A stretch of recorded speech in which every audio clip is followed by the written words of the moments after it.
ಎಲ್ರಿಗೂ ನಮಸ್ತೆ. ವಿಷಯ ಏನಪ್ಪ ಅಂತಂದರೆ ಈಗ ಒಂದು ವಿಡಿಯೋ ವೈರಲ್ ಆಗಿದೆ. ಶಿವಣ್ಣವ್ರ ಮನೆ ಮುಂದೆ ಮನು ಹೋಗಿದ್ದಾನೆ, ಬಾಗಿಲು ತೆಗಿತಿಲ್ಲ, ಅದು ಇದು ಅಂತ ಅಪಪ್ರಚಾರ ಮಾಡ್ತಿದ್ದಾರೆ. ಶಿವಣ್ಣವರು ಈಗ ಮನೇಲೂ ಇಲ್ಲ. ಇದು ಹಳೆ ವಿಡಿಯೋ. ಇದು ಜೈಲಿಂದ ರಿಲೀಸ್ ಆದಾಗ ಅಮೇರಿಕಕ್ಕೆ ಹೋಗಿದ್ರಂತೆ. ಆ ಟೈಮಲ್ಲಿ ನನಗೆ ಮನೇಲಿ ಸುಮ್ಮನೆ heavy tension, heavy mind disappoint ಆಗಿತ್ತು. ಇಲ್ಲ, ನಾನು ಶಿವಣ್ಣವ್ರು ಹೋಗಿ ಕ್ಷಮೆ ಕೇಳಲೇಬೇಕು ಅಂತ ಮನೆ ಹತ್ರ ಹೋದಾಗ 2 ದಿನ ಹೋದೆ. ಅಮೇರಿಕಕ್ಕೆ ಹೋಗಿದ್ದಾರೆ ಅಂತ 2 ದಿನನೂ ಅಂದರು. ಬಟ್ ಏನೋ ಇರ್ಬೋದೇನೋ ಅಂತ ಒಂದು ಹೋಗಿದೆ. ಇದು 15 ದಿವಸದ ಮುಂಚೆ ವಿಡಿಯೋ. ಇವಾಗ ಶಿವಣ್ಣವ್ರ ಮನೆ ಹತ್ರ ಹೋಗಿದ್ದಾನೆ, ಕ್ಷಮಿಸ್ತಾ ಇಲ್ಲ, ಗೇಟ್ ತೆಗಿತಾ ಇಲ್ಲ ಅಂತ ಸುಮಾರು ಅಪಪ್ರಚಾರ ಮಾಡ್ತಿದ್ರ. ದಯಮಾಡಿ ಇದು ಹಳೆ ವಿಡಿಯೋ, ಹೊಸ ವಿಡಿಯೋ ಅಲ್ಲ. ಸುಮ್ಮನೆ ಅಪಪ್ರಚಾರ ಮಾಡಬೇಡಿ. ಯಾಕೆಂದರೆ ನಾನು ಅವ್ರ ಮಲ್ಲಿ ಊಟ ಕೂಡ ಮಾಡಿದ್ದೀನಿ. ಮನೆಗೆ ಹೋದರೆ ತುಂಬ ಚೆನ್ನಾಗಿ ನೋಡ್ಕೊಂಡಿದ್ದಾರೆ. ಶೂಟಿಂಗ್ ಟೈಮಲ್ಲೆಲ್ಲ, ಶ್ರೀಕಂಠ ಮೂವಿಲೆಲ್ಲ ಹೋದಾಗ.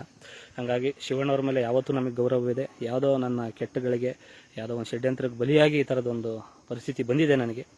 ಅತಿ ಶೀಘ್ರದಲ್ಲಿ ಎನ್.ಆರ್. ರಮೇಶ್ ಅಣ್ಣವ್ರ ಹತ್ರ ಎಲ್ಲ ಮಾತಾಡಿದ್ದೀನಿ, ಭೇಟಿ ಆಗ್ತೀನಿ. ಸುಮ್ಮನೆ ಅಪಪ್ರಚಾರ ಮಾಡಬೇಡಿ. ಭೇಟಿಯಾಗಿ ನಾನು ಕ್ಷಮೆ ಕೇಳ್ತೀನಿ. ಶಿವಣ್ಣವ್ರನ್ನ ಖಾಲಿ ಬಿದ್ದು ನಾನು ಕೇಳ್ತೀನಿ. ಅವ್ರ ಮೇಲೆ ಅಪಪ್ರಚಾರ ಮಾಡಬೇಡಿ ಪ್ಲೀಸ್.